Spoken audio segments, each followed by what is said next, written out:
This happened a few months ago, but it still haunts me. I work at a mid-sized marketing firm in Chicago.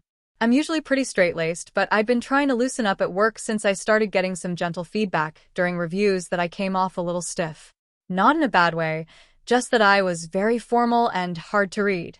So when our HR rep and my manager decided to introduce Casual Fridays, I saw it as my opportunity to blend in a little more and show some personality. The first couple of Casual Fridays were tame, jeans instead of khakis, maybe a hoodie instead of my usual button-down. But after a few weeks, people really started embracing it. One of the creative guys wore a banana costume once, no one batted an eye, and the head of HR started showing up in ironic t-shirts with things like, "World's okayest employee." It became sort of a thing. How far could you push casual while still being technically work-appropriate? Then, 3 Fridays ago, my manager made a joke in the weekly stand-up. He said, "Next Friday, we're going full casual Armageddon. No rules, just vibes." Everyone laughed. There were some cheers. Someone yelled, "Challenge accepted." I laughed along, but in my head I was like, "Bet. Let's vibe." So, I went all in. That Friday, I showed up to the office in a full pajama set. I'm talking plaid flannel pants, an oversized t-shirt that said Nap King, and fluffy cat slippers my girlfriend had gotten me for Christmas.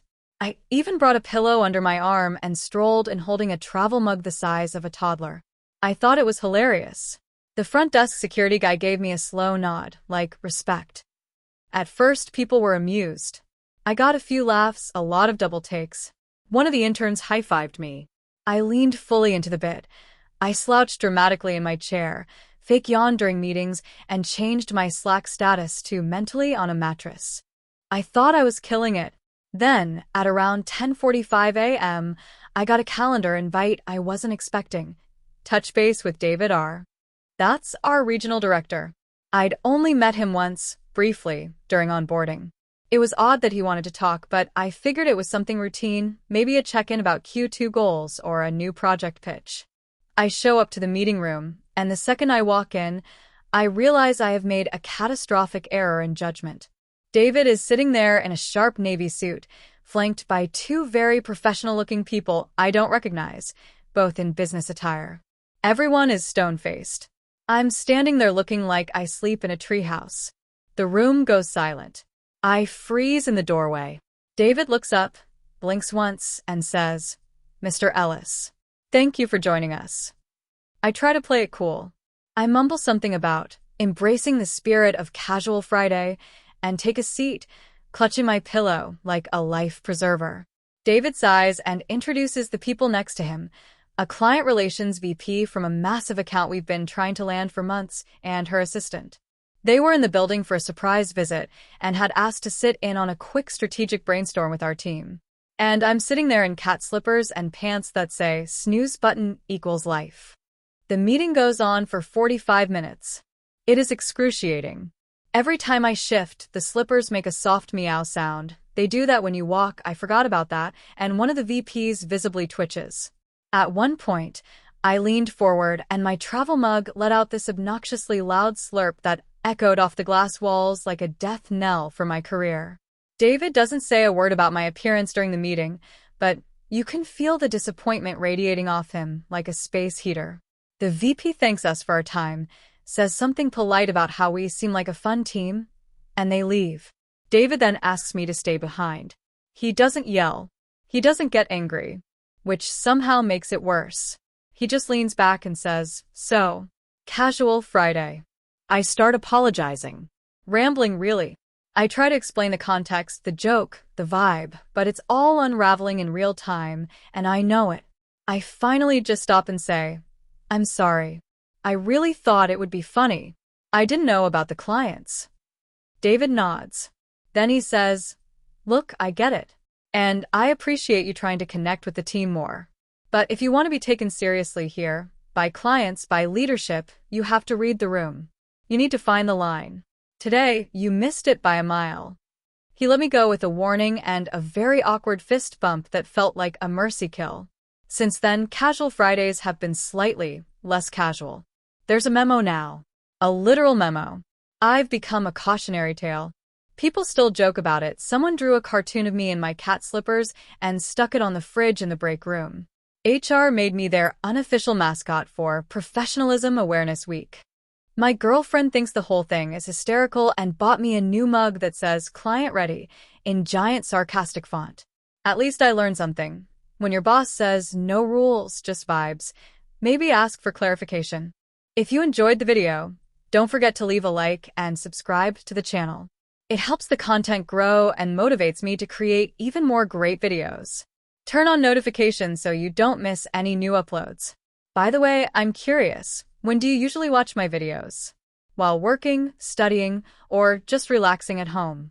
Let me know in the comments. I'd love to hear from you. Thank you for your support. So this started about 4 months ago when I was unemployed, slightly drunk, and very bored. I had just gotten laid off from my previous job, long story, not my fault, I swear, and in a fit of spite and red wine, I made a burner Instagram account under the name Lana. Lana was, for lack of a better word, hot. I used AI-generated selfies to avoid stealing someone's identity, but made sure she had that influencer look, strong jaw, flawless skin, just the right amount of mysterious tattoos. Her bio said something vague like, "Sparkles, sparkles, lost in the moment, sparkles, sparkles." I followed a few accounts, posted a couple photos, then forgot about it. Fast forward 2 weeks. I get a job interview at a new marketing firm. Small team, cool office, decent salary, and the boss, Rob, is this mid-40s, tech bro turned entrepreneur type with a Patagonia vest and a Rolex he won't shut up about. I nail the interview, get the job, and on my first day, I meet the team, including Rob. Now here's where things get weird. A couple days after I start, I check the Lana account and notice I have a new follower. Guess who? Rob. My new boss. Apparently Lana followed him at some point during my late-night follow spree. Not thinking much of it, I scroll through his likes. Not only has he liked all of Lana's posts, but he's also slid into her DMs. First message. "Hey, have we met before? You look really familiar." Then, "I swear I've seen you at insert trendy local bar. And drink sometime?" I froze. I thought, okay, just ignore it. Delete the account. End it here, asterisk. Did I do that? No. No, I did not. Instead, I responded. I don't know what came over me. Maybe it was boredom. Maybe it was the surge of power. But suddenly, I'm messaging my boss as Lana. Flirty, mysterious, aloof Lana. I made up some nonsense about being in branding and working with creatives, and he ate it up like it was his first meal in a week. And every day at work, I had to smile at him while knowing that the night before, he was texting Lana about how lonely it gets at the top. I figured it would die off in a few days. But it didn't. It turned into a full-on thing. We, as in Lana and Rob, texted almost daily. He started sending shirtless mirror selfies from the gym. I wish I were kidding. He even wrote a poem, at one point. A poem about Lana's digital beauty transcending space. I don't even know what that means. It was like watching a car crash, but the car is on fire and the driver is singing Ed Sheeran. Meanwhile, at work he started acting weird around me. Paranoid even. Like I was competition. He'd shoot down my ideas in meetings, micromanage my emails, and one time, he straight up forgot to invite me to a team lunch. I thought he just sucked as a boss. But no, he was jealous of me. Me. The real me. Because in his head, he was trying to impress Lana, and I was some rando dude getting in his way. Things hit a peak when the company hosted a networking mixer at this rooftop bar. Fancy, overpriced drinks, fairy lights, a playlist full of The Weeknd. And guess who showed up looking way too polished for a company event? Rob. In a fitted blazer, clearly wearing cologne, scanning the crowd like he expected a movie moment. I immediately knew what was going on. He thought Lana would be there. At this point, I was panicking. I considered ghosting him right then and there, but the account had a sick momentum of its own. I was deep in the lore. Lana had an entire backstory, a fake favorite coffee order, and even a fake brother who was going through stuff. She was a full-on NPC with side quests.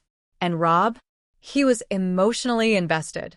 The guy told Lana he hadn't felt this kind of connection in years. Then came the disaster. Last Friday, Rob walked into the office looking like he hadn't slept. He called me into his office and asked me, with no context, "Do you know someone named Lana?" I could feel my brain melting. I played dumb. Lana? No. Doesn't ring a bell. He stared at me. Like, really stared at me. Then he said, "She sent me a voice memo last night. It sounded like you." I had never sent a voice memo. I double-checked. Nothing on the Lana account. That's when I realized the AI photo generator I used also had a voice function. And I must have accidentally clicked something months ago that linked it to a short voice clip I recorded during testing. Rob had dug into her account, found it, and heard my voice saying, "Test 1 2. Can you hear this?" Busted. I did the only thing I could think of. I faked a nosebleed. Right there in his office, I tilted my head back and mumbled something about altitude pressure and bolted to the bathroom. Locked myself in there for 20 minutes and Googled how to fake your own death before settling on quit your job and move to a new city. But the damage was done. That afternoon, I got an email from HR, mandatory meeting. No details. I showed up with my resignation letter already written. Except it wasn't what I expected. Rob wasn't in the meeting. Instead, it was the HR director and a senior manager. They sat me down and gently explained that Rob had taken a sudden leave of absence, citing personal reasons. Apparently, he had been acting erratically, even crying in meetings. He told them he was being catfished by someone he trusted and refused to say more. I kept my poker face, nodded sympathetically, said something like, "Wow, that's really unfortunate. I'm still employed. Somehow. No one knows I was Lana. Rob hasn't come back.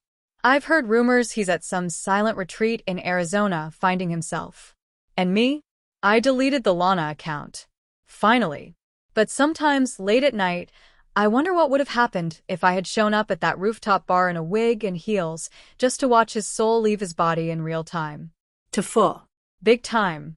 So this happened last weekend, but I only found out how bad it really was Monday morning when I walked into work and my boss looked at me like I'd just run over his grandma. Let me set the stage. I, 29M, moved to a new city a few months ago for a job at a mid-sized marketing firm. I'm originally from the Midwest, and now I'm in this bustling coastal city where everyone drinks like they're auditioning for a reboot of Mad Men. It's been a culture shock, but I've been adjusting. My boss, let's call him Rick, 40s Silver Fox, former frat bro energy, had been unusually friendly toward me, inviting me to a company happy hour last Friday. The happy hour turned into happy 7 hours. We bar hopped. I tried to keep up with Rick and a few other coworkers, including this one guy from sales who was feeding me tequila shots like I was a plant and alcohol was sunlight. Somewhere around 1 a.m., Rick says something about living nearby and that we should chill at his place for a bit. I remember this part clearly. I was drunk, but I was coherent enough to think, wow, that's weirdly friendly for a boss. But I was also 6 beers and 4 shots deep, so I nodded along like a golden retriever and followed him. Except he never actually gave me his address. Somewhere along the 2-block stumble, we lost Rick. No idea how. I turn around and he was just gone. My phone was at 2%, and I decided I remembered where his house was anyway because he had pointed in the general direction of this residential street earlier. I figured, how many fancy brownstones could he possibly live in? Turns out, like 12. In a row. I walk up to what I think is his place. Lights are off, but that makes sense, it's late. The front door was locked, but the side gate was open. Again, drunk logic prevailed. Rick must have left it open for us. I wobbled around to the back, found a sliding door, and hallelujah, it wasn't locked. Inside, the place was dimly lit from a night light in the hallway. Modern furniture. Art on the walls. It screamed successful dude with a taste for minimalism, so I was fully convinced I was in Rick's house. I took off my shoes, tried to whisper a greeting to no one, and stumbled into the kitchen looking for water. Drank from the faucet like a raccoon. Then, I saw the comfiest looking couch known to man and decided to crash there. Enter the dog. A massive golden retriever walks in, looks at me like what the actual F, and then proceeds to curl up next to me on the floor. This dog is a unit. Pure fluff and friendliness. I somehow ended up spooning the dog and passed out, dead to the world. Now here's the kicker. I woke up to a scream. A woman's scream. I shot up, groggy, confused, and realized I do not know this kitchen. A woman in her 50s is standing near the hallway holding a baseball bat and wearing a bathrobe. The dog, traitorous beast, is wagging its tail like this is all just hilarious. I immediately start apologizing, stammering out some incoherent story about how I thought this was Rick's place and how I must have made a mistake. She's yelling, "Who the hell is Rick? Why are you in my house? Charlie, get back." Charlie being the dog I cuddled all night. At this point, a man, her husband, I'm assuming, comes downstairs holding a golf club, ready to go full Tiger Woods on my skull. I'm flailing my arms like an idiot, trying to prove I'm not a burglar. Somehow, amidst the chaos, I managed to unlock my phone, which had 1% battery left, thank you Samsung, and show them a picture of my work badge and explain the mix-up. They eventually calm down and let me leave after I show them my ID and plead my case for like 10 solid minutes. As I'm leaving, the dog tries to follow me. Guess I made an impression. Fast forward to Monday morning. I go to work like nothing happened. I had spent Sunday cringing so hard, I nearly folded into another dimension, but figured hey, no one knows. No one except Rick. Because, dear reader, Rick does not own a dog. He sees me in the break room, sipping burnt office coffee like it can wash the shame off me, and says, "Hey man, you dipped out Friday. I thought you were right behind me." I laugh it off. He laughs. All good. Then he adds, "Someone broke into my neighbor's house that night. Police showed up and everything. Thought it was a home invasion. Pretty scary." I freeze. He looks at me. I look at him. The silence is deafening. "Wait," he says slowly. "Did you?" I don't even know what I said. I think I laughed and said something like, "Nah," and then ran to the bathroom and dry heaved into the sink. The cherry on top? HR sent out an email later that day about respecting boundaries with coworkers outside of work events. No names mentioned, but the subject line was, "Home is not the office." I've never sweat so much in a cubicle. I now live in eternal fear of Charlie's owners pressing charges or Rick figuring out the full story. I left a gift basket on their porch anonymously yesterday. It had dog treats, a bottle of wine, and a handwritten note that just said, "Sorry I spooned your dog." TIFU by crashing my own surprise birthday party and thinking it was an intervention. So this happened a few weeks ago, but I'm still getting roasted for it. A little context. I turned 30 this year. I'm not big on birthdays. Like, at all. I'm the kind of guy who doesn't even like people singing the birthday song. Not because I'm shy or hate attention, okay, maybe a little, but because I just find it weirdly ceremonial. I'd much rather just grab some beers with close friends and keep it casual. But my girlfriend Emily is the exact opposite. She lives for birthdays. She plans out decorations, makes playlists, coordinates cake flavors with your personality. It's a whole operation. I should have seen this coming. But like a dumbass, I didn't. Anyway, a few months back, we moved in together. First time cohabitating. She'd been dropping little hints that 30 is a big deal and we should do something special, but I kept brushing it off. So when my birthday week rolled around and she didn't say much, I assumed she finally got the hint. Cool, low-key birthday. Just how I wanted. On the actual day, she tells me she's going to be working late. I figure, no big deal, I'll just order takeout. Maybe hop on Xbox with the boys. I work from home, so by 6 p.m. I'm already in sweatpants, no shirt, hair like a depressed werewolf, halfway through a blunt, and watching YouTube videos about how chainsaws work. Don't ask. Around 6:30, she texts me.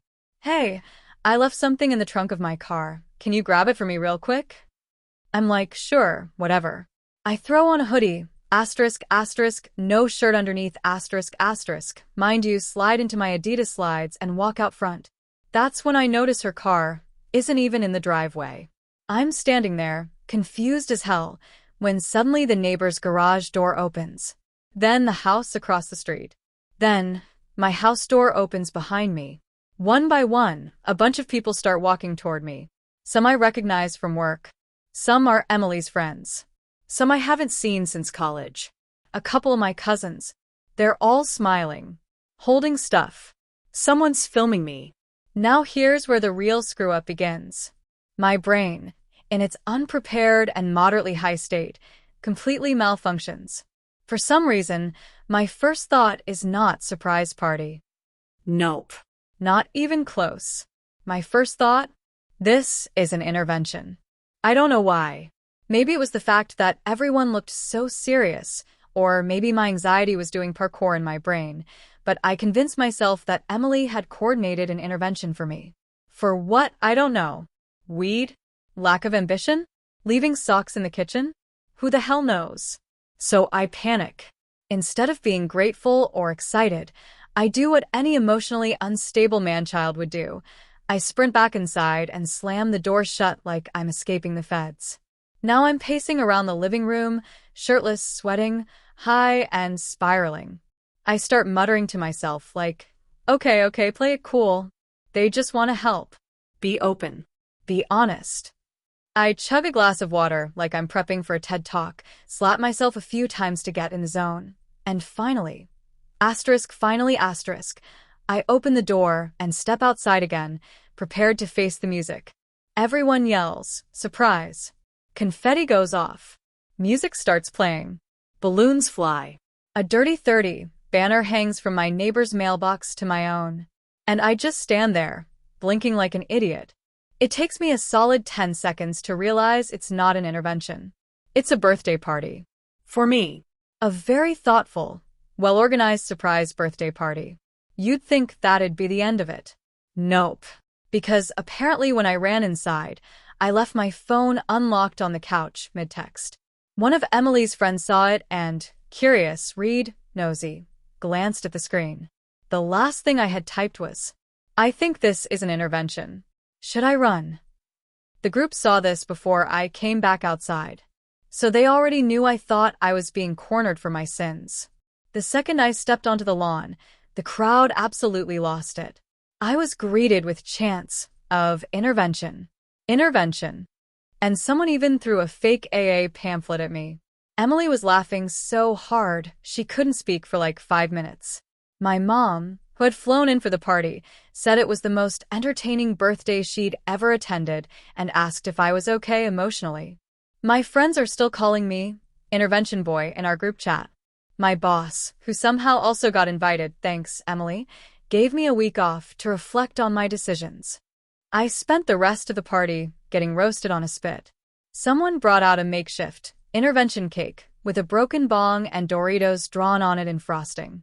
There were banners saying 30 years clean of making good choices and admit you have a problem with being cool. And honestly, it was hilarious. I haven't laughed that hard in years. At some point you have to accept that your anxiety-riddled brain will betray you in the dumbest ways possible and just lean into it. So yeah, I accidentally crashed my own surprise birthday party by assuming everyone I love had banded together to tell me I suck. I've never been more humbled or more grateful. This happened 2 weeks ago, and I still get chills thinking about it. I'm a 29-year-old guy from Chicago, and I decided to take a solo trip to Iceland to unwind after a stressful few months. I love nature, photography, and the whole Nordic vibe, so Iceland seemed like the perfect escape. I booked everything on a whim, packed my hiking gear, and headed off for what I thought would be a peaceful adventure of geysers, puffins, and the northern lights. My trip started off great.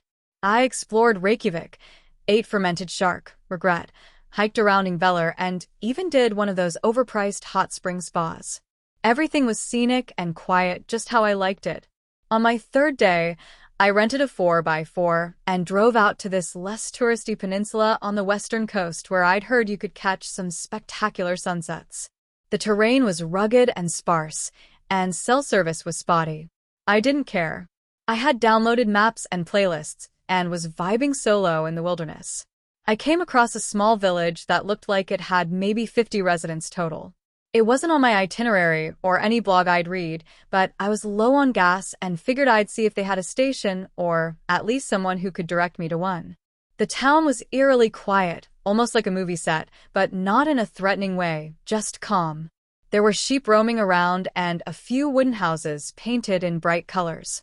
Then I saw a group of people gathered near what looked like a community hall. They were dressed in simple clothes, white robes, brown belts, bare feet. I assumed it was some local religious festival. A middle-aged woman with silver hair and a warm smile waved at me. I waved back, and she motioned for me to come over. I hesitated, but I figured I'd just explain I was lost and needed gas. She introduced herself as Freya, spoke excellent English, and said I was just in time for the welcoming. I asked if there was a gas station nearby, and she said yes, but it was closed for the night.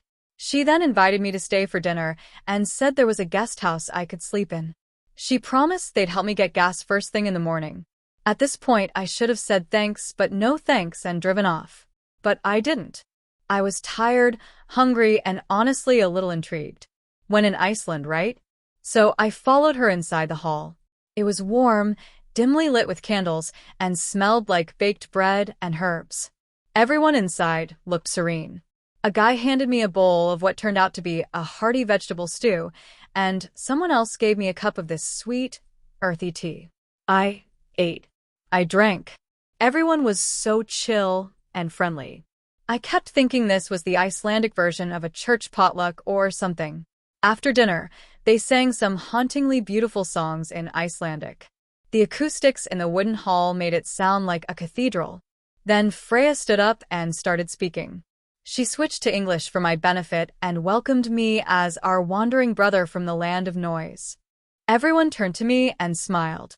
I gave an awkward nod and small wave. Then things got odd. They led me outside in a silent procession toward the cliffs, where they lit a bonfire and formed a circle. They started chanting something rhythmic and slow. Freya held up a carved wooden staff and declared that I had been chosen by the roots and brought forth by the wind. Again, I thought it was metaphorical, like some poetic Icelandic thing. Then they brought out this wooden mask and asked me to wear it so I could see without the eyes. At this point, I'm thinking, okay, this is a full-on ritual, but I'm the guest here, and I've already eaten their food, so I play along. The mask was surprisingly heavy and smelled like cedar and smoke. After more chanting, they asked me to place my hands on this stone that jutted out of the earth near the cliff's edge. I did it, and suddenly, they all started humming in unison. The vibration was weirdly physical. Like, I could feel it in my chest. My legs were shaking. Not from fear, but from whatever resonance they were creating. It was surreal. Then Freya poured some kind of liquid, maybe the tea, onto the stone, and the humming stopped. She said the earth had accepted me, and then they just walked away. I was standing there, mask still on, alone, in the dark. No one said goodnight or told me where to go. I wandered back to the village and found the guest house lit with a single oil lamp. Inside was a simple bed, some furs, and a pitcher of water. No electricity. No Wi-Fi. I locked the door and lay there wide-eyed until dawn. The next morning, Freya knocked on the door like nothing was weird. She had fresh bread and coffee. I asked her, politely, what last night was all about. She smiled and said, "It is good. You are one of us now." I laughed awkwardly and said I should probably get going. She nodded, gave me a full gas can, bless her, and I drove away like my life depended on it. I didn't stop until I hit the ring road again. At the next gas station, I checked myself in the mirror. There was a faint red mark on my forehead. I had no idea how it got there. I still don't know exactly what that village was or what kind of group they were. I tried looking it up later, but the name Freya gave me doesn't show up on Google Maps. It's like the place doesn't exist. So yeah. I went to Iceland for peace and nature. Instead, I accidentally joined what might be a nature-worshipping cult. If a man named Bjorn shows up at my apartment one day with a robe and a sheep, I'm not answering the door. This happened about 6 months ago, and I've only recently been able to laugh about it without curling into a ball of shame. For background, I, 29M, work in digital marketing, but I'm mostly behind the scenes, SEO, analytics, ad campaigns. I rarely deal with clients face-to-face unless something goes really, really wrong. I'm not a people person, and I'm definitely not a public speaker. Remember that. Anyway, my company landed this new client, a small local charity for retired veterans that was looking to modernize their image. They had a Facebook page that looked like it was made on a microwave, a website last updated during the Bush administration, and a logo that looked like clip art from Windows 95. My boss was thrilled. "We're going to turn this into a model of nonprofit marketing," he said, which in boss speak means I was about to get overworked. At first, everything was normal. We did the usual revamp: new logo, social media strategy, blog content, email campaigns. I even outsourced a slick promo video to a freelancer. Everything was going great until the founder of the charity, a sweet but incredibly hard-of-hearing 82-year-old named Hank, asked if someone from our team could just come by and help explain the tech stuff to his board. They met every Thursday at the VFW hall and mostly consisted of other sweet, hard-of-hearing retirees who thought Facebook was a government agency. My boss didn't want to go. My coworkers didn't want to go. So, naturally, guess who got voluntold to present? I showed up that Thursday in what I hoped was approachable but professional attire: read, khakis, and a button-down I ironed twice. Hank greeted me like I was his grandson coming back from war. He clapped me on the back so hard I tasted copper and introduced me to the boys, who were basically the golden girls with testosterone and gun collections. I gave my little slideshow on a mounted TV that only worked if you smacked it every 5 minutes. I explained how hashtags worked, how we were going to set up a donation page, and how we were running Facebook ads targeted at people aged 60 plus in the Tri-County area. Then came the moment I regret more than anything. Hank turned to me and said, "Son, you've done so much for us. What's your name again?" Now, this is where I should have just said my name. But no. My brain panicked. You see, I have a pretty unusual last name that people constantly butcher, like it's a phonetic massacre every time. So I made the split-second decision to just say, "Call me Joe." Why Joe? I don't know. It's easy. Friendly. Untraceable. I figured it didn't matter. Hank beamed. Joe, you're a saint." I smiled awkwardly and started packing up my laptop, thinking that was the end of it. It was not. The following week, I noticed our Facebook engagement had exploded. Shares, likes, comments, off the charts. Confused, I clicked on the page. There it was, a photo of me, mid-sneeze, no less, that Hank had apparently snapped without me noticing, now posted with the caption, "Meet Joe, the tech whiz who's saving our charity and helping us help America's heroes. All donations this month will go toward our new Joe initiative." Excuse me? The post had like 2,000 shares. People were commenting stuff like, "God bless you, Joe," and "I knew a Joe in Nam." Great man. My coworkers were dying. My boss thought it was hilarious. "Lean into it," he said. "Joe is good for business." I wanted to disappear into a hole, but it got worse. The Joe initiative started picking up steam. They put my face, asterisk that same sneeze photo asterisk, on flyers, Facebook ads, even a billboard off I-83. Donations started flooding in. The charity doubled its monthly revenue. My inbox filled with emails addressed to Joe, thanking me for my service. I've never been in the military. Asking for interviews. One lady even invited me to speak at her son's Eagle Scout ceremony. I tried to come clean. I told Hank my real name. He laughed, clapped me on the back again, and said, "Nah, you're a Joe. You look like a Joe. That's a good name." I told my boss we needed to correct the name on the marketing. He shrugged and said, "What's the harm?" So I gave up. I lived as Joe for about a month. Then the money disappeared. Not all of it, but a significant chunk, something like $12,000, vanished from the PayPal account we'd set up. The charity's treasurer, a man who wore Hawaiian shirts year-round and referred to the cloud as the Sky Vault, was in a panic. Suspicion spread fast, and since I was the tech guy and in charge of the website, all fingers pointed to Joe. Cue the angry retirees. They showed up at our office.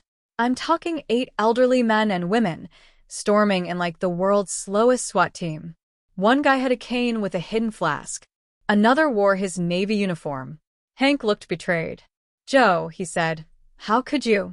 I had to explain in front of my coworkers, my boss, and a room full of Vietnam veterans that 1. My name isn't Joe. 2. I've never been in the military. 3. I had zero access to the PayPal account. 4. I don't even know how to steal $12,000. The betrayal in their eyes was palpable. We ended up tracing the missing funds to a phishing scam. Their treasurer had clicked a fake PayPal email and confirmed his account info. The money went to someone in Belarus. After the dust settled, they offered me a formal apology, a pie, sweet potato, and a challenge coin I'm pretty sure was just a bottle cap glued to a poker chip. Hank said, "You're still Joe to me," and honestly, I've given up fighting it. To this day, the billboard is still up, fading under the sun, featuring me mid-sneeze with the words, "Be like Joe. Donate today." I can't drive past it without laughing and crying at the same time. So this happened last month, but I'm only just now in a place where I can laugh a little and talk about it without immediately dying inside. Buckle up. I work in IT for a small but bougie private consulting firm.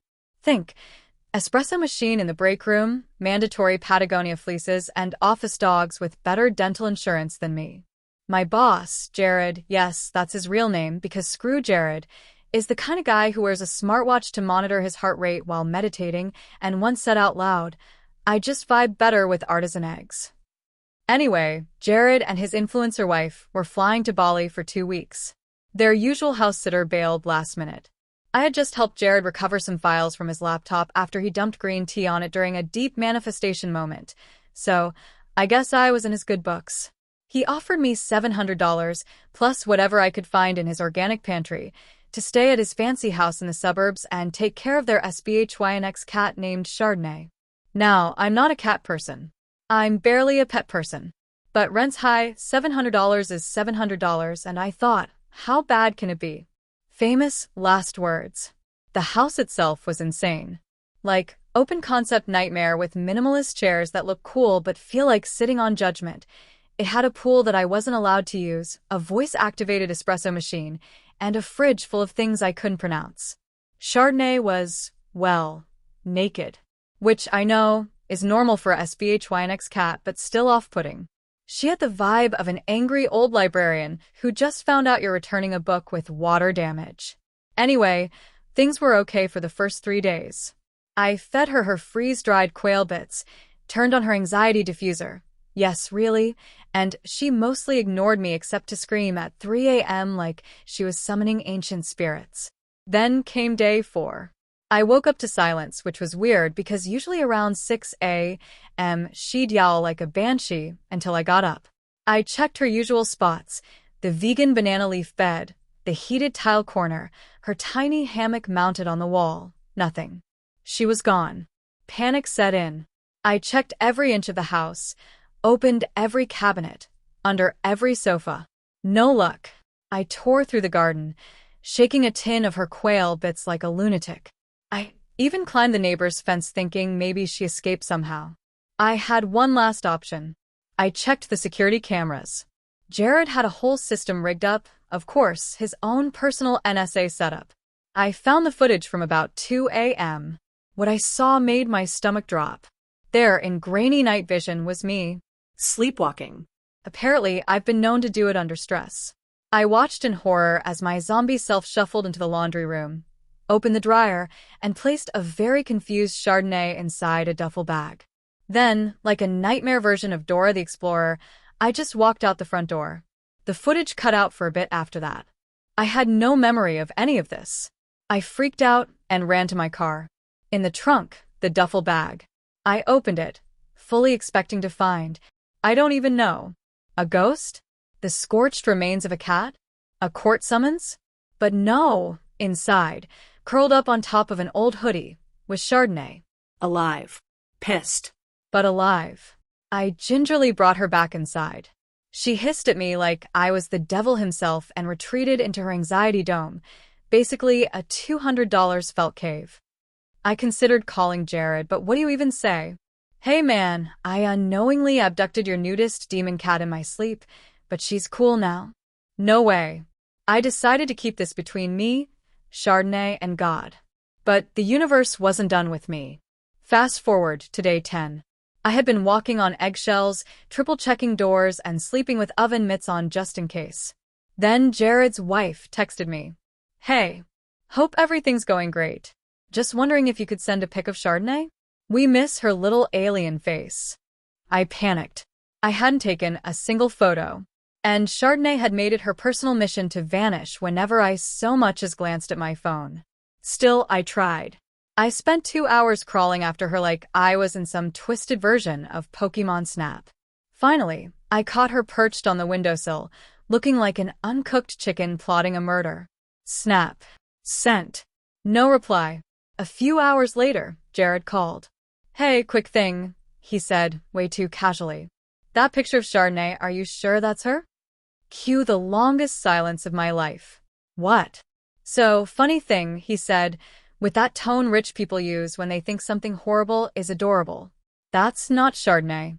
That's actually the neighbor's SBHYNX cat, Agave.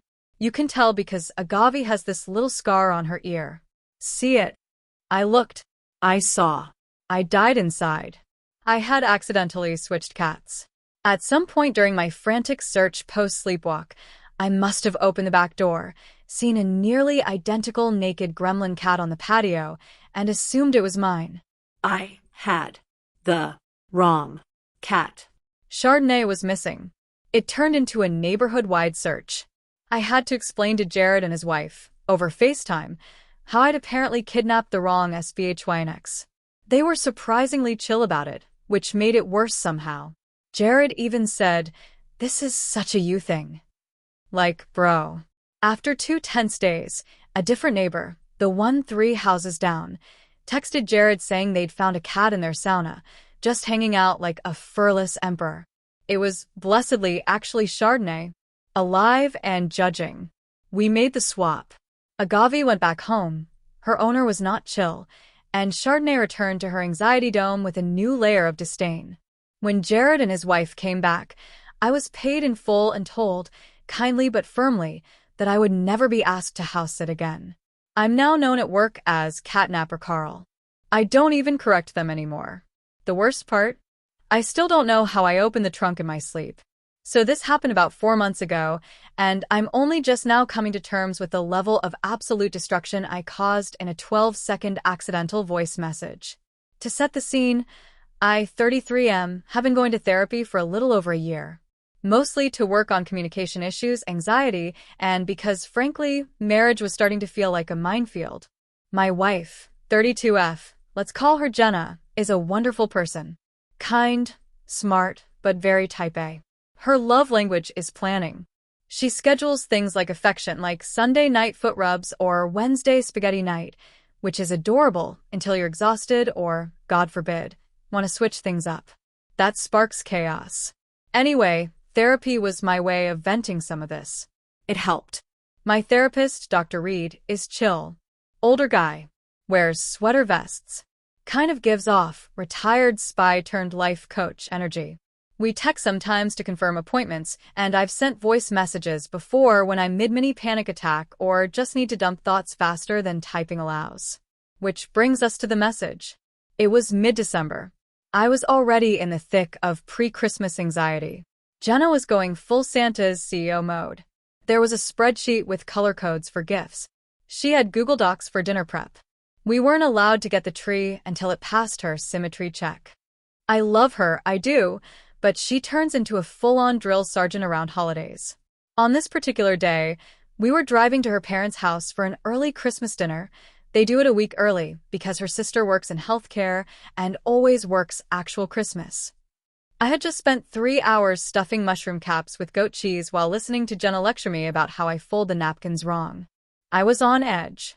While she was in the bathroom getting ready, I sat in the car in the driveway, engine running, mentally preparing to endure 5 hours of small talk, overcooked ham, and Jenna's cousin trying to sell me essential oils. Out of habit, I pulled out my phone and decided to send a voice message to Dr. Reed to vent. Nothing new. Just get it off my chest. Except, I accidentally sent it to Jenna. Here is a nearly word-for-word transcript of what I said in the 12-second voice message that detonated my life. Hey, Dr. Reed, I'm gonna lose my. If I hear one more word about table centerpieces or how I cut carrots too aggressively, I might actually fake a seizure. I swear, Christmas with Jenna is like being in a festive hostage situation. Pray for me. Yeah. I realized the mistake 3 minutes later when I got a notification. Asterisk, Jenna, voice message played. Asterisk. I stared at the screen. No typing bubbles. Nothing. Just that small, mocking played note, like a judge slamming down the gavel on my soul. She came out of the house silently, got into the car, and didn't say a word. The entire 45-minute drive, dead silence. I tried a few weak, so your mom excited for the ham? Type lines. Nothing. Just the quietest rage I've ever felt emanating from another human being. We got to her parents' house, and she put on the fakest, step-forward smile I've ever seen. Kissed her mom on the cheek. Acted like nothing happened. But every time she looked at me, it was like she was mentally assassinating me with Christmas lights. Dinner was a war zone under a glittery tablecloth. I knocked over a glass of wine.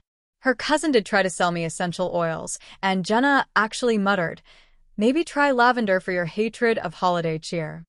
Loud enough for everyone to hear. We got through dinner. Barely. Then we got home.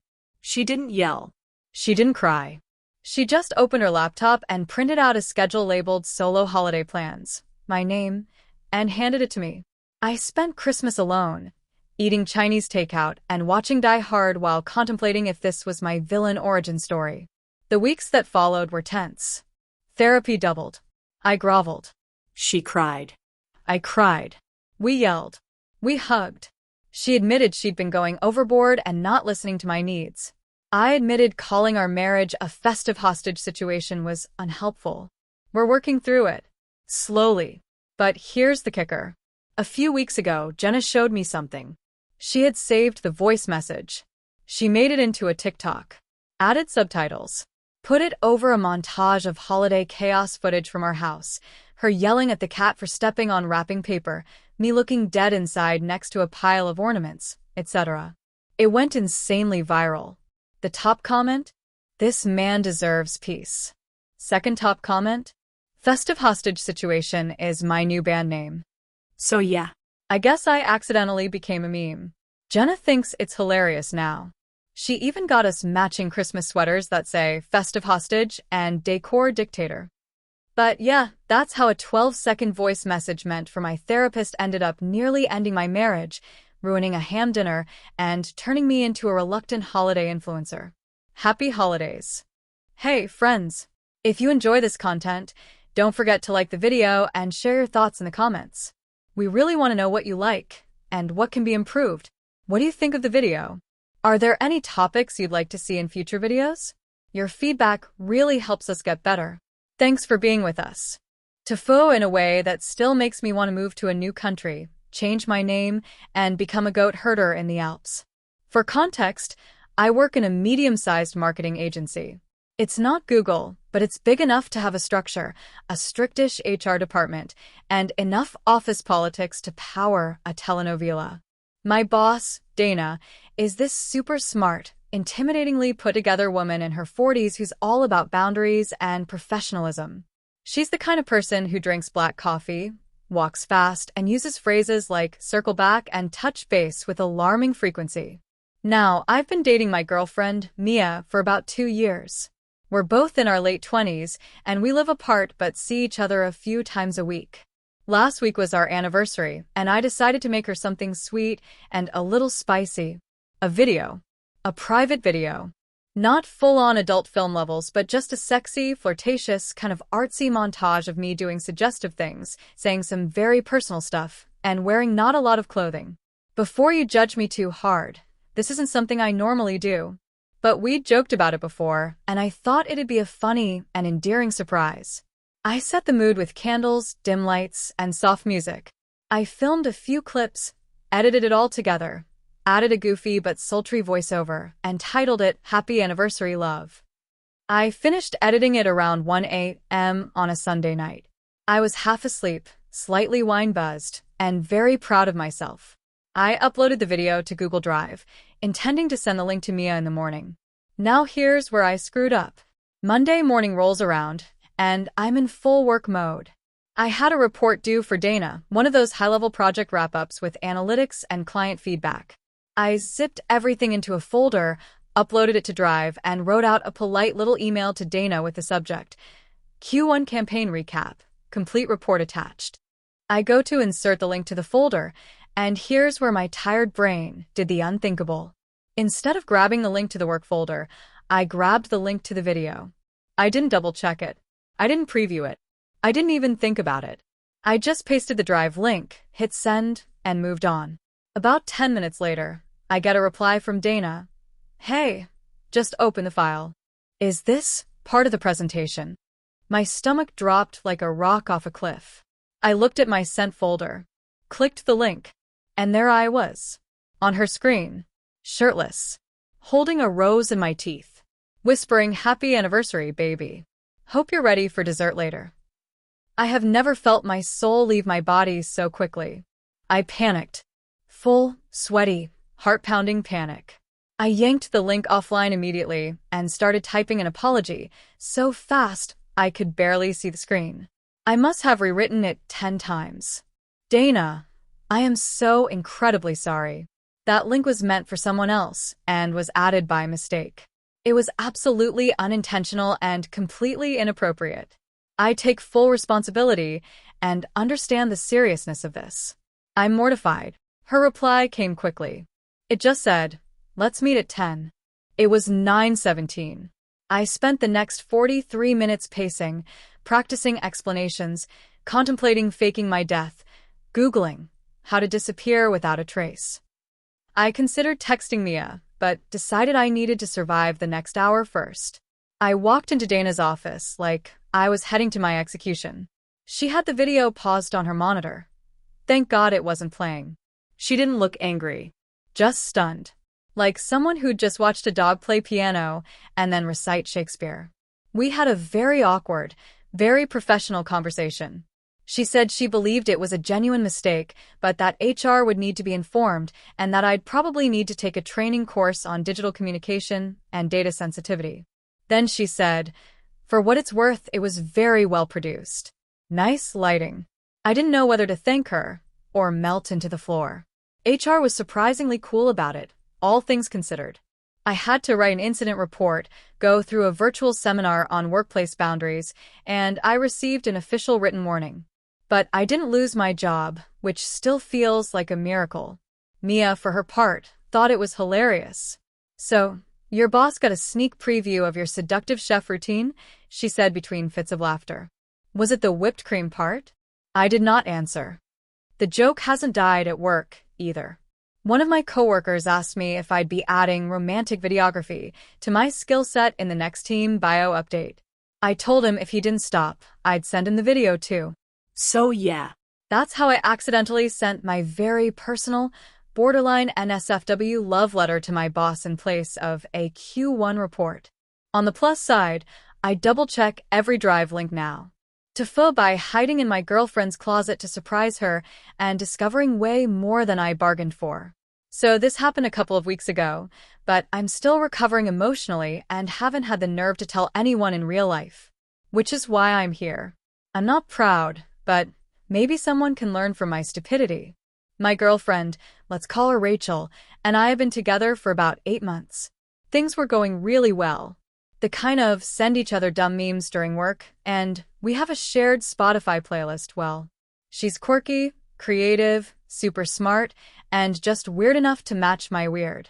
So naturally, I thought it'd be hilarious to pull a cute little prank on her. She lives in a small apartment across town with a roommate who's rarely around. One day, Rachel texted me that she'd be home late from work, probably around 7:30 p.m. Perfect. I had a key. She gave it to me after 4 months, big moment. So I figured I'd go over early, hide in her closet, and jump out with a dumb surprise. It's your creepy boyfriend kind of thing. Maybe even bring snacks and make it a cute little weeknight hangout after the prank. So around 6 p.m., I head to her place with a bag of her favorite Thai food and let myself in. Everything looked normal. I took off my shoes, tiptoed to her room, left the food on her desk, and climbed into the closet. I slid the door almost shut, leaving a small gap to breathe and peek through.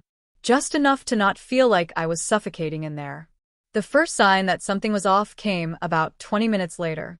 I hear the front door open, but it's way earlier than I expected. Then I hear two voices.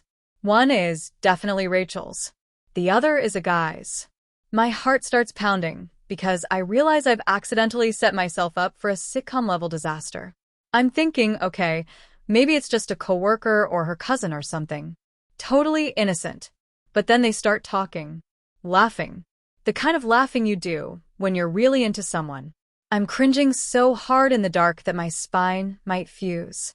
I can't make out every word, but I hear things like, "I missed you," and "that thing you did last night was so hot." I'm frozen in place. My body is screaming to do something, but my brain has turned into oatmeal.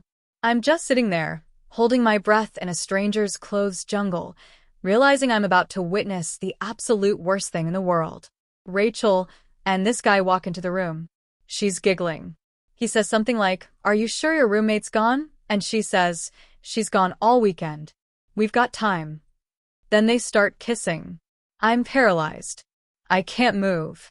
I can't breathe too loud. I'm sweating like someone buried me alive. They start undressing. Right there. On her bed. I can't believe this is happening. I had this whole fantasy of her coming home, laughing at the surprise, maybe cuddling while watching trash TV. Now I'm watching her hook up with some dude whose name I don't even know. It's like I paid for front row seats to my own emotional demise. At one point, she gets up, naked, mind you, to get water, and I have a full-blown panic attack because she walks right past the closet. I swear she paused for half a second. I was sure I was caught. But nope. She keeps walking, laughing over her shoulder, telling him not to start without her. I need to get out of there. I can't. If I open the closet, I'm a ghost rising from the abyss.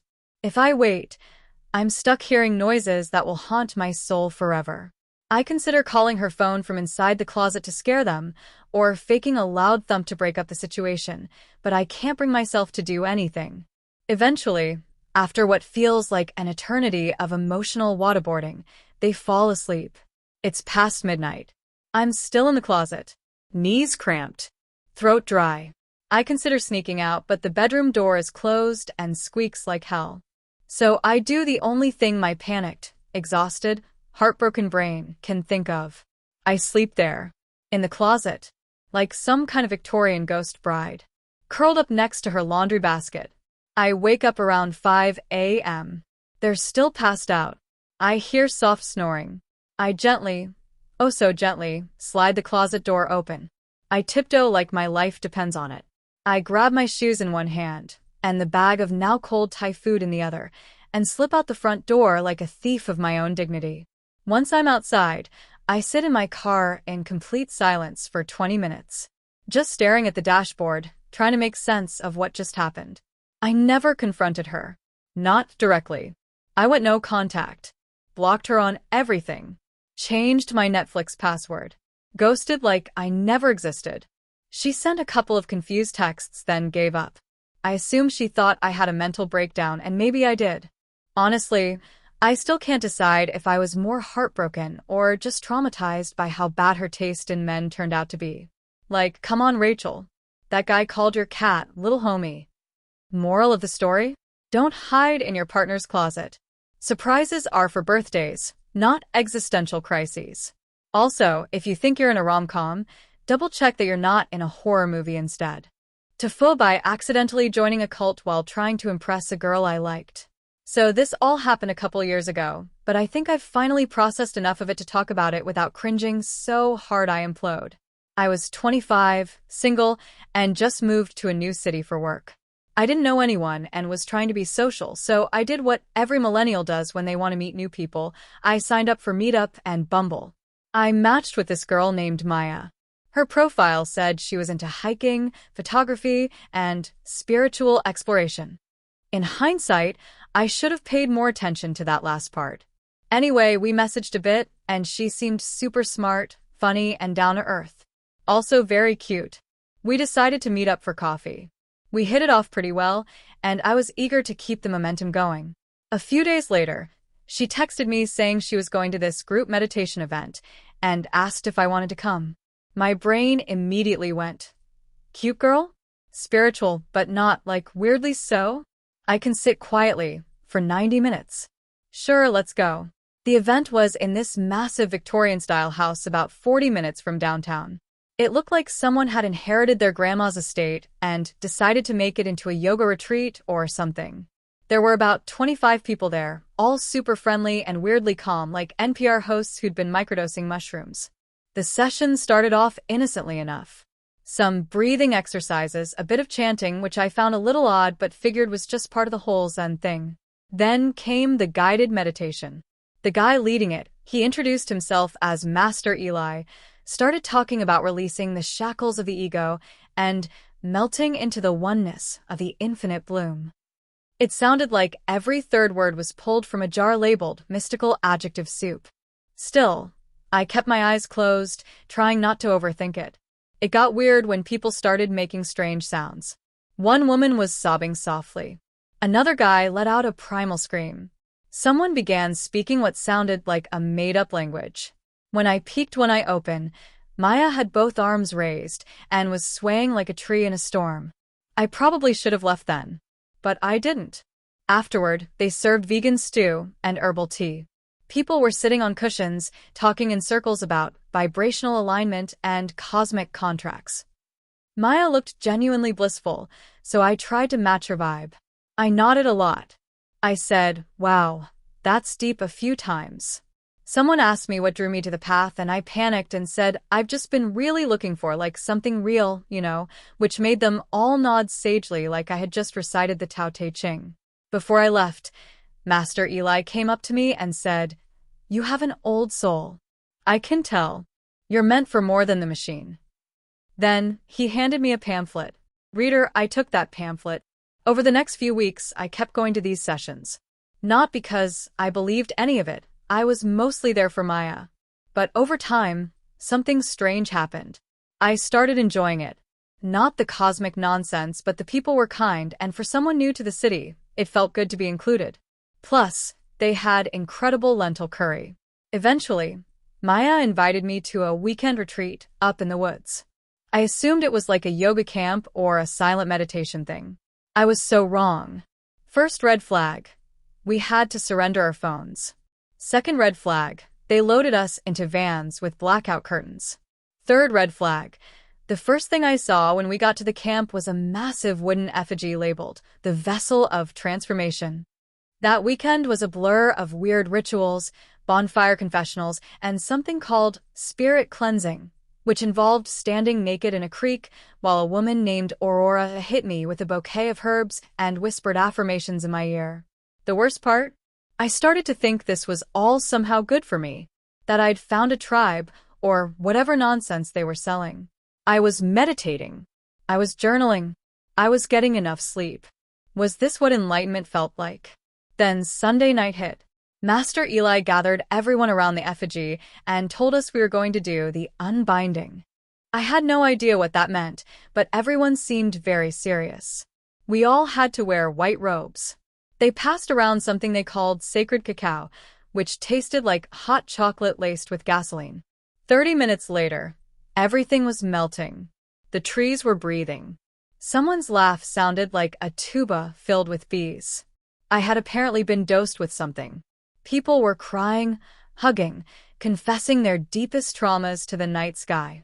At one point, I remember lying on the ground, holding hands with a guy named River while we both sobbed about the collective pain of the universe. I woke up the next morning in a yurt, wearing someone else's pants and with a ceremonial rune drawn on my forehead in ash. I was so disoriented I forgot my own name for like 5 seconds. When we finally got our phones back and drove home, I didn't even have time to process what happened. Maya was glowing. She told me the retreat had shattered her emotional prison. I ghosted her the next day. I felt like a fraud. I didn't join because I believed. I joined because I liked a girl. And somewhere along the way, I lost the plot entirely. I didn't even tell my friends back home. How do you casually mention you joined a fringe spiritual group and got baptized in a creek by a woman named Aurora who may or may not be a licensed therapist? It took me months to feel normal again. I still flinch when I hear wind chimes. On the plus side, I now know the early warning signs of a cult.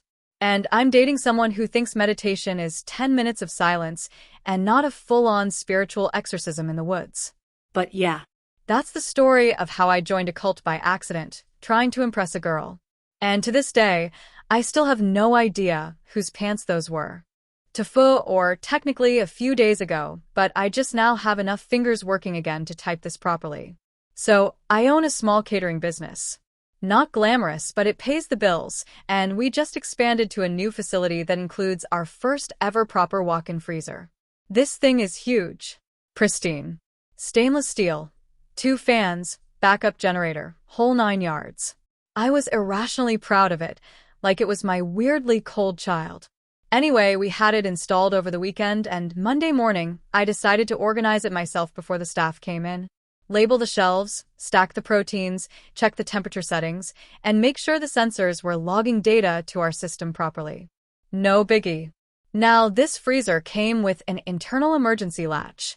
You push it, door opens, no one dies. The installer showed me and said something along the lines of, "This is foolproof unless the fool manages to break the latch." I laughed. ha, ha, ha. So there I am, happily working inside the freezer with my AirPods in, listening to a podcast about how Shackleton survived Antarctica because irony apparently has a subscription to my life. I've got crates of chicken on one shelf, beef cuts on the next, and I'm feeling good. Professional. Like a man who definitely won't almost freeze to death in the next hour. I finish up and go to leave. I push the latch. Nothing. Push again. Nada. Now, at this point, my logical brain is trying to reason through things. You probably didn't push hard enough, it says. I push again. Still locked. Cool. I take out my phone. No signal. Of course. It's a giant metal box with enough insulation to block out a nuclear blast. I can't even use Bluetooth to ping my laptop outside. Still calm, I tell myself, okay, there's an emergency release from the inside. That's literally its entire job. You're not gonna die in your own fancy freezer. So I take the latch apart, figuring maybe it's jammed. I'm not super handy, but I've watched a lot of YouTube tutorials. This confidence lasts right until I drop one of the screws, and it rolls under the pallet of frozen duck breasts. I kneel down to get it, and realize suddenly just how cold it is. I've been in there about 25 minutes now. It's minus 10 degrees Fahrenheit, and I'm in jeans and a hoodie. My hands are going numb, and my phone's battery has gone from 80% to 5% like it saw a ghost. Now I start to panic. My staff isn't due in for another hour. And even when they do show up, they'll assume I'm out running errands. No one would think to look in the freezer. Why would they? There's nothing dangerous about an overly confident boss getting stuck in a freezer he specifically bought for his own convenience. I try yelling, banging on the door, doing jumping jacks to stay warm. I even take off my AirPods and try to use them as some kind of Bluetooth beacon through the door, which, spoiler alert, doesn't work when your head is basically inside a fridge coffin. This is when my brain starts going through the 5 stages of I'm gonna die in here. Denial asterisk, this isn't happening. I'll be fine. Maybe I'm dreaming. Maybe this is just a really elaborate metaphor about work-life balance. Anger asterisk, stupid latch. Stupid freezer. I paid good money for this glorified meat locker, and now it's going to be my tomb. Bargaining asterisk, if I survive this, I'm going to install a panic button. I'll stop ignoring safety protocols. I'll even go to those OSHA workshops I've been dodging. Depression asterisk, this is how I go. Alone. Frozen. Possibly mid-squat, because I dropped a screw. Acceptance asterisk, at least the food will keep. Then, salvation. About 45 minutes in, I'm half lying against a crate of salmon, softly humming the Titanic theme to myself. I hear a loud bang. The freezer door opens and I see 3 of my employees standing there with a mix of confusion, concern, and mild amusement. Behind them is Marco, our dishwasher, holding a clipboard. Turns out, Monday was our quarterly safety drill day. The team was walking through emergency scenarios, fire exits, power loss, gas leaks, and someone jokingly said, "What if the boss got stuck in the new freezer?" They checked. Found me slumped over like a very disappointed popsicle. Apparently I yelled, "Thank God you guys are idiots," before collapsing dramatically into Marco's arms. They dragged me out, wrapped me in towels, and handed me a cup of hot coffee so aggressively hot it nearly became its own OSHA violation. Later, a technician confirmed the internal latch was defective, some kind of mechanical failure they had never seen before. I got a new latch. And a panic button. And a buddy system for freezer entry. The staff now calls the freezer Boss's Ice Palace and insists I inform someone before I go inside it, like I'm 5 and it's a swimming pool. Worst part? The duck breasts I crawled over to retrieve the screw from? Expired. The whole crate. In the end, I gained a renewed respect for safety procedures, a minor case of frostbite on 2 toes, and a group of employees who will never, ever let me live this down.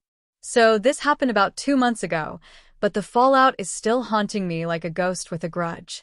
I, 28M, work as a graphic designer at a mid-sized marketing firm, and while it's a pretty chill place, our team is notorious for having a borderline toxic sense of humor.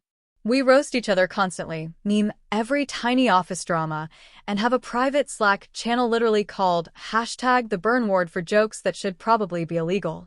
Enter our new department head, Greg, not his real name, obviously, who came in to replace our old manager after she transferred to another branch. Now, Greg was a character. Think overly enthusiastic LinkedIn influencer energy. The guy shook everyone's hand like he was running for president, kept calling us Teamsters, and referred to Google Slides as the battlefield of brand warfare. He wasn't a bad guy, just very extra, and it was clear he was trying way too hard to be relatable. So in his first week, he called this big team meeting to synergize our design mission. The meeting itself was a whole PowerPoint fiasco that included slides like, "Let's make creativity sexy again," and "Fonts have feelings too." I wish I was joking. At one point, he made us do a group chant. "Pixels with purpose." 3 times. Loudly. It was one of those things where you didn't know whether to laugh or call HR. Anyway, I took a photo of him mid-chant, arms dramatically in the air, with the kind of earnest expression usually reserved for Oscar speeches. It was peak meme material. I was sitting at the back, and I sent the pic to our #TheBurnWard Slack with a caption, "When the Wi-Fi goes out but you gotta summon the creativity gods manually." It exploded in the channel. People were crying laughing. Someone photoshopped flames and made it look like he was casting a spell. Someone else added a caption, "Designus Maximus, Lord of the Brandstorm." It spiraled from there. The memes got wild. Greg riding a unicorn over a rainbow of Helvetica fonts. Greg photoshopped into the Last Supper, replacing Jesus with brand Jesus. Greg's head on Thanos' body, holding the Infinity Pantone palette. I'm not proud, but I laughed so hard I almost peed myself. This is where the real F*** begins. Every Friday, we have a virtual company-wide newsletter called The Wrap, where different departments can submit blurbs, updates, or fun content. It's usually boring stuff, birthdays, client wins, that sort of thing. I was responsible that week for submitting something on behalf of the creative team.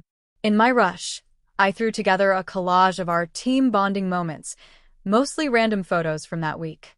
Without realizing it, I accidentally included the original meme photo of Greg in full chanting pose.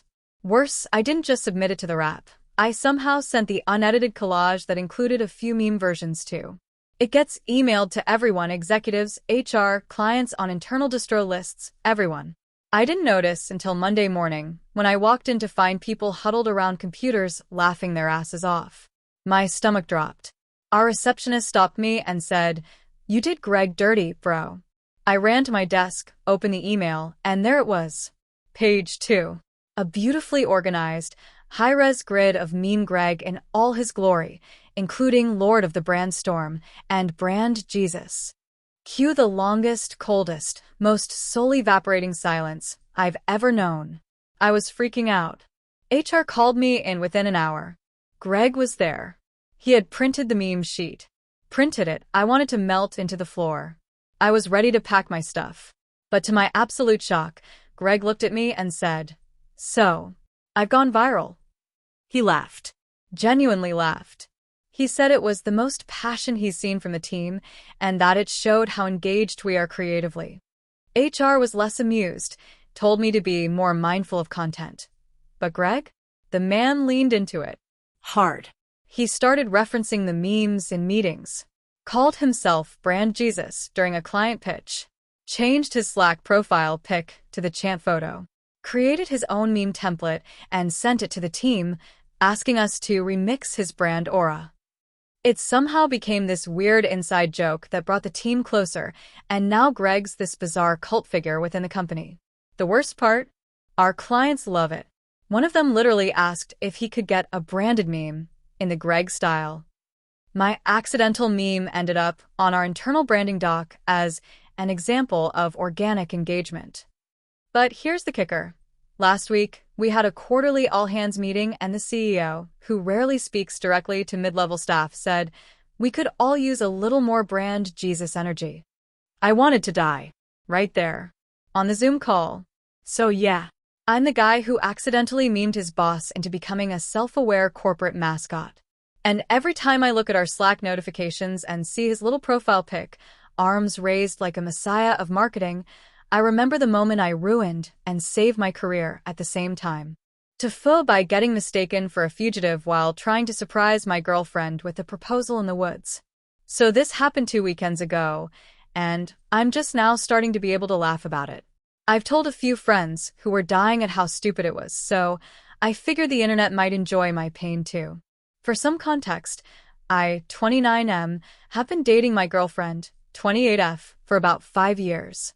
We've been living together for 3. I've been planning to propose for a while, and I wanted to do something meaningful, but not cliché. She's really into hiking and nature, and there's this trail in upstate New York we used to hike when we first started dating. It's got this incredible overlook that she always said was her favorite spot. So I planned this whole surprise. Hike up early, set up a little picnic and a GoPro hidden nearby to capture the moment. Even got her best friend in on it to distract her in the morning so I could get there ahead of her. Simple plan, right? Romantic, right? Yeah, no. So it's 5 a.m. I load the ring, the champagne, a blanket, and some breakfast stuff into my backpack and drive out to the trailhead. It's chilly and misty, which should have tipped me off to how bad this could go, but I was laser focused on the proposal. I get to the trail, start hiking in the dark with a headlamp, and about 20 minutes and I hear some rustling behind me. I assume it's a deer or something, so I don't think much of it. What I didn't know at the time was that a man had escaped from a nearby minimum security facility 2 days before. Apparently, he was last spotted about 5 miles from this trailhead. There were flyers and local alerts I completely missed because I was too focused on making sure the ring box didn't make a bulge in my pack. Anyway, I hike to the overlook, start setting things up, and hide the GoPro behind some rocks. It's a little foggy, but it's still beautiful. I'm sitting there on the blanket, just vibing and rehearsing my proposal speech, when I hear this loud, H-E-Y, hands where I can see them. I freeze. I turn around and see 2 guys in full camo gear with rifles coming out of the woods like freaking ghosts. They're shouting at me like I just dropped a body. I stand up slowly with my hands up, and I'm trying not to freak out, saying something like, whoa, I'm just here to propose, which in retrospect sounds 100% like a lie. They don't lower their weapons. One of them radios something in, and the other starts asking me for ID, asking what I'm doing here, what's in my bag, all this stuff.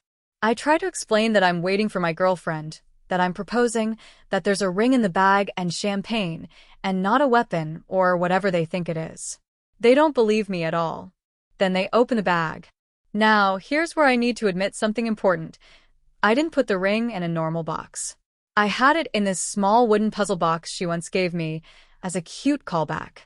I also didn't bring regular champagne. I brought this weird European sparkling wine in a plain bottle that looks kind of sketchy.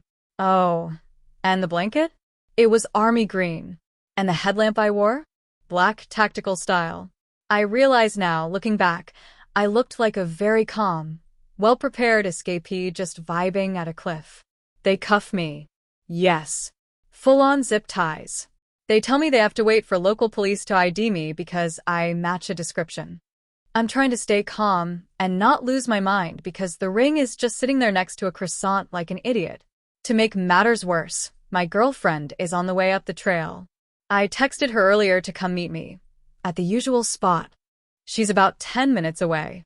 I'm zip-tied, sitting on a rock, with 2 armed guys guarding me like I'm Hannibal Lecter on brunch break.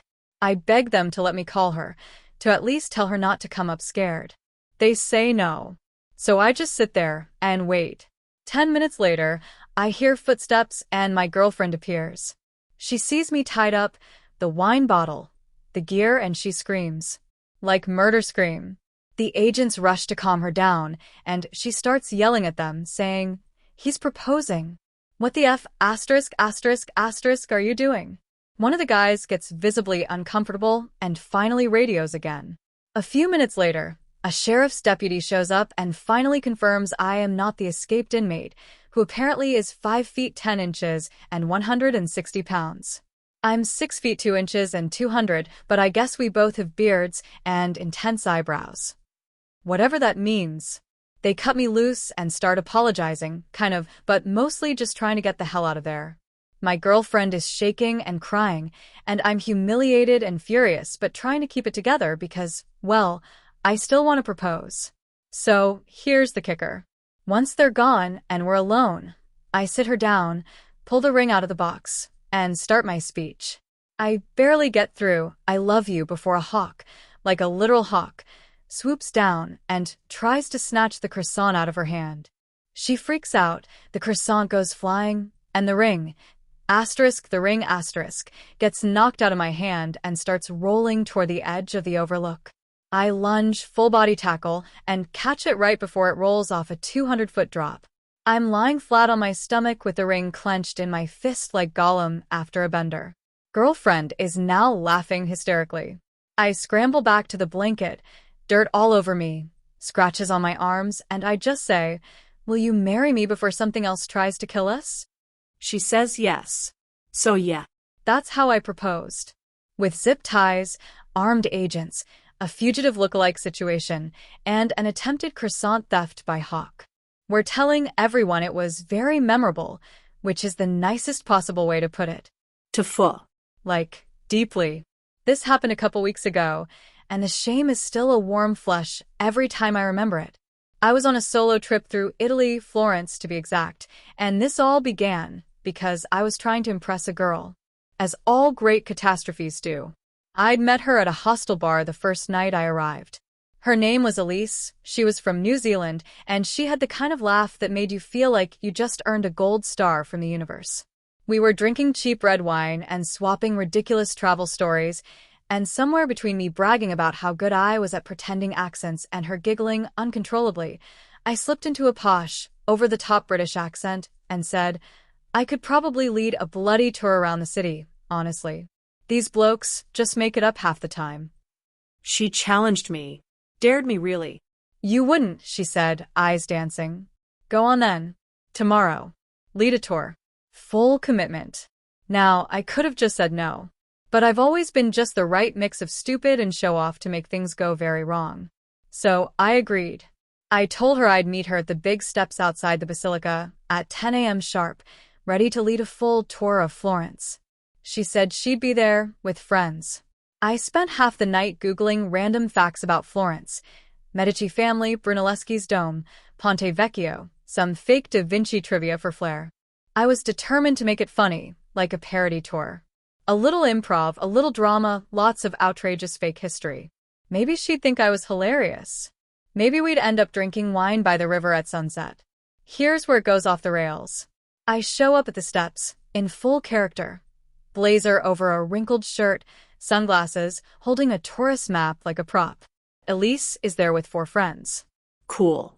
I clear my throat, put on the posh accent, and start with some nonsense like, "Welcome to Florence, jewel of the Renaissance and home to an inordinate amount of statues with missing noses." They laugh. It's going well. But then this older couple, American, maybe mid-60s, sidles up to the group. The woman asks, "Is this the English tour?" Without missing a beat, because of course I'm too deep into the bit to stop now, I say, "Yes, indeed. We're just getting started." They join. Then a German family of 3. Then 2 Aussie backpackers. Apparently, this is a common meetup point for actual walking tours, and I've timed this little stunt perfectly to intercept real tourists. I now have a group of 12 people following me through Florence, none of whom realize I'm a complete fraud. I tell myself I'll walk them to the Duomo, do a few jokes, and then Elise and her friends will crack up, and we'll all split. Except at the Duomo, the tourists start asking questions. Did Michelangelo design this too? Where's Dante buried? What's the story behind those doors? And, because I had done just enough research and watched too many documentaries, I start answering them. The wrong answers. Confidently. I say Dante's buried in the Duomo. He's not. He's in Ravenna. I say the baptistry doors were a gift from Napoleon. They were not. I start calling random buildings early Baroque, even though I have no clue what Baroque actually means. Elise and her friends are losing it, but to everyone else, I am a charismatic British tour guide with an unorthodox style. After an hour, I wrap up the tour at a gelato place, thinking that's the end. The American couple thanks me profusely. The Aussie guys give me a tip, like actual euros. And then the woman says, "Are you doing the Uffizi tour tomorrow as well?" I panic. I nod. Wonderful. What time? My brain short-circuits. 10 sharp. Same place. Why? I don't know. I think I was caught in the thrill. Maybe I wanted to impress Elise further. Maybe I'm just a complete idiot. Day 2 comes. I show up, mostly out of curiosity. And they're all there. More people have come. The American couple has told others. I now have a group of 17 tourists, expecting a full guided tour of the Uffizi Gallery. I walk them in, they all buy their own tickets, thank God, and I begin improvising an entire art history lecture on the fly. I rename paintings. I call Botticelli's Birth of Venus a self-portrait of his ideal girlfriend. I say Da Vinci painted the Annunciation with his left foot as a dare. I tell them Caravaggio once punched a guy over a bowl of soup. Somehow, this insane fake tour is more entertaining than the real thing. People are laughing. They think it's some kind of alternative experience. One guy says, "It's so refreshing to have a guide who doesn't just regurgitate Wikipedia." Meanwhile, I am regurgitating Wikipedia, poorly and incorrectly. I wrap that day at a rooftop bar. They buy me drinks. Elise whispers, "I can't believe you're still doing this," and I grin like a moron. Day 3. I think this has to end. But now we're 25 people deep and someone's made a WhatsApp group called Anglo Tour Florence and they've added me. The American guy, whose name is Jim, tells me his cousin in Rome wants to know if I do Vatican tours. I'm in too deep. I show up again, this time leading a fake Medici walking tour. I pretend to be a distant descendant of Cosimo de' Medici and introduce myself as Thomas de' Medici. I start calling the statues by names like Geoffrey the Brave and Margaret, Queen of Mild Discomfort. People love it. I'm dying inside. Finally, the 4th day comes and I don't show up. I pack my things and take a train to Venice, ashamed and terrified that I've somehow committed international fraud. I leave the WhatsApp group in the middle of the night. A week later, Elise messages me a screenshot. The group is still active. They're planning to meet up again, trying to get Thomas to join future tours in other cities. One woman's written a blog post about how she had a life-changing experience with a witty British art historian who blended humor with heritage. I don't know if this is a compliment or a crime. I haven't told anyone else this story. I still get messages in the group sometimes, even though I've left. And I swear to God, if anyone ever finds out I'm just an American copywriter from Ohio who once failed art history in college, I'm going to change my name and live in a cave. So yeah. TIFU by accidentally starting a fake but wildly popular rogue tour group in Florence. TIFU by going to my girlfriend's family reunion pretending to know Spanish. Okay, so this happened last summer, and I still get cold sweats when I think about it. My girlfriend, whom I'd been dating for about a year, is from a big Mexican-American family. Super warm, super close, loud in a fun way, and very proud of their heritage. I'd met her parents and younger siblings a few times. Good vibes, no problems. I don't speak Spanish beyond maybe hola and cerveza, but that hadn't been a problem. Until it became a problem. So one evening, we're out for drinks and she casually drops that her extended family is having a reunion in a few weeks. I say that sounds fun. She says, you should come. I say, yeah, I'd love to. Fast forward to the next day. She's sending me flight confirmations. This thing isn't just a picnic in a park. It's a 4-day ordeal in Texas. Like 40 plus relatives. I'm in deep now. Here's where I really screw up. We're on FaceTime with her cousin a few days before the trip, and as a joke, I say something like, I've been brushing up on my Spanish. Estoy muy emocionado. My girlfriend laughs, her cousin laughs, and I think that's the end of it. Except the cousin takes that as confirmation that I actually speak Spanish, which she apparently tells her parents, who tell everyone else. I don't find this out until we land. Her tío picks us up from the airport and immediately starts speaking rapid Spanish to me. I laugh nervously and look at my girlfriend like, help. She gives me this wide-eyed look that screams, play along. So I nod and go, sí muy bueno, which is not a sentence. It's not even contextually correct. But her tío beams at me like I just gave a TED Talk and slaps me on the back. That's how the nightmare begins. The first night, we're at her abuela's house for dinner. Everyone is speaking Spanish, like 90% of the time. And because they think I'm fluent, they're not doing the slow, polite talking to the white guy Spanish. No. It's full speed, slang-loaded, region-specific Spanish. I am barely hanging on by reading facial expressions and tone. At some point during dinner, her cousin's husband, a guy named Martín, says something, and everyone starts laughing. I have no idea what was said, but I want to fit in, so I laugh too. Loudly. Everyone stops and looks at me. Apparently, he had made a joke about how only real men drink this one type of mezcal that apparently smells like gasoline and tastes worse. My laugh had apparently come across like I was challenging him. So now there's a mezcal shot in front of me and a room full of people cheering. I drink it. My soul leaves my body. I am now both sweating and crying, but trying to smile through it. The next morning, things get worse. Abuela wants to take me to the local mercado. I figure I'm safe because my girlfriend is coming too. Wrong. She oversleeps. I end up in a minivan with Abuela, 2 great aunts, and a 9-year-old named Diego, who immediately starts asking me questions. In Spanish. I try to respond, but I'm reaching deep into high school memory and Duolingo. I end up telling him that my favorite hobby is socks. He stares at me. One of the great aunts leans over and asks something I think is about what I do for work. I panic and say, Yo soy biblioteca, which means I am library. By the time we get to the market, I am a broken man. Abuela tries to buy me food. I say gracias and accidentally call her madre 3 times. We get some tamales and I try to impress them by saying they're delicious. Instead, I say los zapatos son muy deliciosos. The shoes are very delicious. At this point, I think Abuela suspects something is off. She gives me a side eye like she's reevaluating everything she's been told about me. But she says nothing. Just hands me more tamales. When we get back, my girlfriend is up and laughing her ass off at my stories. I tell her she needs to come clean, but she says, it's kind of funny. And they really like you. It's charming. Charming. That evening, there's a karaoke contest. I get pressured into singing. I choose Livin' La Vida Loca because I figure hey, Spanglish. Halfway through, someone yells an Español, and the whole room starts chanting. My girlfriend hands me a mic and whispers, just go with it. I butcher that song so hard Ricky Martin probably got a nosebleed.